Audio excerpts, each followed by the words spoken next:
इसको सवाल पूछ रही थी। नेहा राठौर सवाल पूछ रही थी, पुलवामा की घटना को लेकर सवाल पूछ रही थी। चैनल 4 वाले जो हकीकत है वो जनता के सामने परोस रहे थे, तो उनको आज चैनल बंद करा दिया गया और नेहा राठौर को डराने के लिए एफआईआर कर दी गई। न चैनल 4 वाले डरने वाले हैं और न नेहा राठौर डरने वाली है।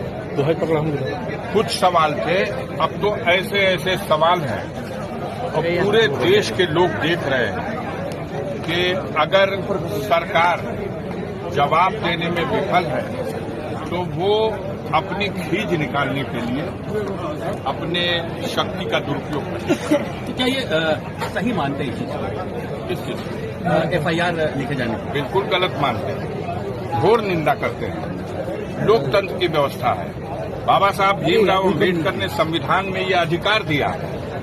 हम सवाल सरकार से नहीं पूछेंगे तो किससे पूछेंगे? इतनी बड़ी घटना हुई है, विदेशी प्रशिक्षित आतंकवादी घुसते हैं भारत की सीमा में 150 किलोमीटर अंदर आकर के और हमला करके बेगुनाह नागरिकों को, पर्यटकों को मार के चले जाते हैं। मासूम बच्चों को, महिलाओं को वो मार के चले जाते हैं और हम अपनी विफलता को छिपाने के लिए, सरकार अपनी विफलता को छिपाने के लिए, कौन है? हम उसे पकड़ नहीं। वो दोषी है जो इस कैंपस के अंदर जो व्यवस्था संभाल रहा है। अगर कोई घटना, दुर्घटना यहाँ होती है तो वो दोषी है। पूछा जाएगा कि चौकीदार कहाँ था, वो चौकीदार कहाँ था जब ये सीमा क्रॉस करके आतंकवादी आए? उस चौकीदार ने उनको रोकने के लिए क्या किया? सीमा तो 1.5 किलोमीटर दूर है। जब उन चौकीदार की तरफ से इसका जवाब नहीं आएगा तो जनता को सवाल करेगा। लेकिन धर्म पूछ कर मारा गया, इसको किस रूप में देख रहे हैं? आपको ये बात कहा गया है कि इसका प्रचार करिए। आप बताइए, एक सवाल का जवाब दे दीजिए। अगर धर्म पूछ करके ही मारा गया तो इसका मतलब क्या निकाला जाए? महाराष्ट्र में हमारे देश के सुरक्षा का एक जिम्मेदार अधिकारी ट्रेन के अंदर लोगों का धर्म पूछ करके गोली मारा, तो क्या पूरी कौम को कटघरे में खड़ा कर दिया? क्या दुनिया नहीं देख रही है कि कश्मीर के मुकामी लोगों ने अपने जीवन को जोखिम में डाल करके, घायलों को अपनी पीठ पर लाद करके और उन असलहों से लैस आतंकवादियों की धमकी की परवाह न करते हुए दुर्गम पहाड़ियों में हजारों लोगों की जान बचाने का काम किया। रो रहे हैं वो लोग जो बचे हैं, जिनको नया जीवन मिला है, वो उनके एहसानमंद हैं। लेकिन हमारी मीडिया के पेट में दर्द हो रही है।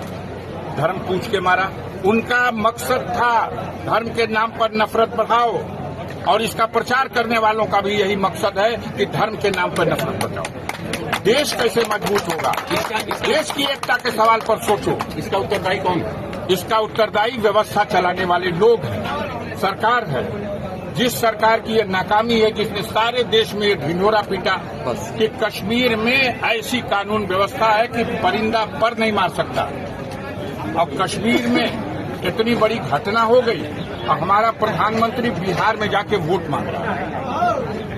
अभी शहीद हुए लोगों की चिताओं को अग्नि भी लगाई नहीं गई और ये जाकर के वोट मांग। आपने जिनको हराया वहां पे इस समय राज्यपाल है, उनकी कितनी विफलता मानते हैं? अब उनकी विफलता और पूरी सरकार की विफलता, अब इस पर कुछ क्या कहने को शब्द रह गया कोई? हम बेहया हैं और हम कुछ मानेंगे ही नहीं, तो वही बात है।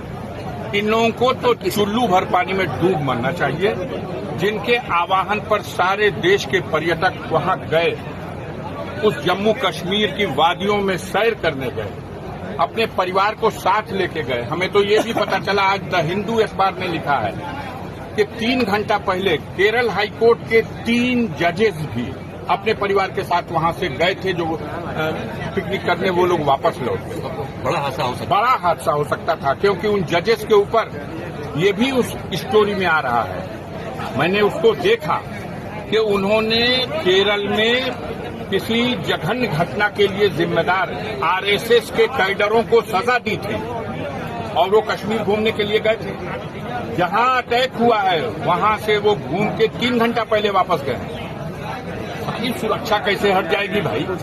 कश्मीर में चप्पे चप्पे पर फौज है, हमारी 10 लाख फौजें वहां हैं, और वहां पर जहां 2000 लोग हैं पर्यटक, और उनके सुरक्षा का कोई इंतजाम नहीं। इधर से भी 4 गोली चलाने वाले होते तब उन लोगों की बहादुरी देखी जाती। अच्छा सांसद जी, समाजवादी पार्टी कार्यालय के आगे एक पोस्टर लगा है, आधा देश और आधा अम्बेडकर। इसको किस रूप में आप देख रहे हैं? देखिए, बाबा साहब भीमराव अंबेडकर की विचारधारा से समाजवादी पूरी तरह से प्रभावित है, और उस विचारधारा को कुचलने और दबाने की उद्देश्य और मंशा लेकर के भारतीय जनता पार्टी के लोग जो पूरे देश में, यहां तक कि सदन में भी, राज्यसभा और लोकसभा में भी बाबा साहब का अपमान करने में पीछे नहीं रहे। आपने नहीं देखा अमित शाह ने कहा था अम्बेडकर अम्बेडकर अम्बेडकर अम्बेडकर करते रहोगे, इतना नाम भगवान कर लेते तो स्वर्ग में चले जाते।